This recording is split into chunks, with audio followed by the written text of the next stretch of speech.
Fashioning Whiteness, Neuropsychotic Fabrications. In Scramble for Africa and Europe Supported by Africa and America, Yinka Shonibari and Sokari Douglas Camp's utilization of fabric signifiers and raw materials reveals the role of globalized racial capitalism, settler colonialism, the church, and patriarchal Euro-white supremacy in the continuous reinvention of whiteness. In Scramble for Africa, 2003, Yinka Shonibari sculpturally represents the Berlin Conference, where 14 European countries negotiated the colonial partitioning of Africa. Shonibari captures the figures mid-meeting. Europe had yet to legally legitimize Euro-white imperialist settler colonialism on the continent. The figures appear in a range of shades, emphasizing that the creation and reproduction of whiteness relies on the cartographic constitution of Africa on European terms. Shonibari plasters each figure in Dutch wax, which originated as an indigenous Indonesian fabric. Dutch colonizers replicated these processes mechanically in Europe and found a market in West Africa.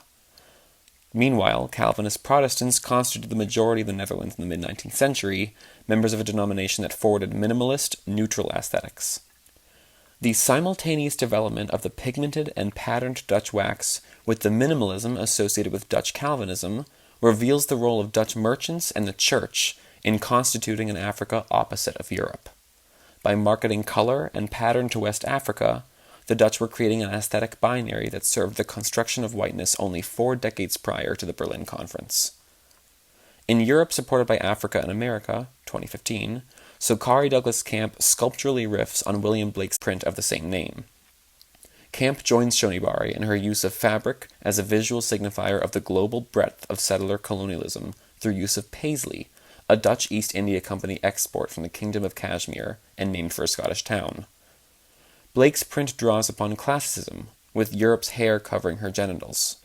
Camp delegitimizes this patriarchal visual cue by placing leaves, another common genital obscuring motif in classicism, at random points on the skin of her subjects, decentering genital visibility as a marker of modesty, class, and whiteness. Camp used steel, copper, gold, and alabaster in the making of Europe Supported by Africa and America, all raw materials from Africa. Britain and America still dominate the copper and gold markets in Africa and continue to exploit oil reserves, represented through Camp's use of raw materials and inclusion of gas nozzles, highlighting the role of globalized racial capitalism in the partitioning of Africa and a subsequent constitution of whiteness. Similarly, Shonibari uses sculptural composition through material selection to interrogate the originality of European knowledge production through the inlay of Africa on the wooden table. Hailed as an artistic revolution from 16th century Florence, wooden inlay technique has Commission origins in furniture production. Through nuanced sculptural compositions, Shonibari and Camp decenter European knowledge and originality as reliant on a constituted Africa, and interrogate whiteness as a product of globalized racial capitalism, settler colonialism, the church, and patriarchal Euro-white supremacy.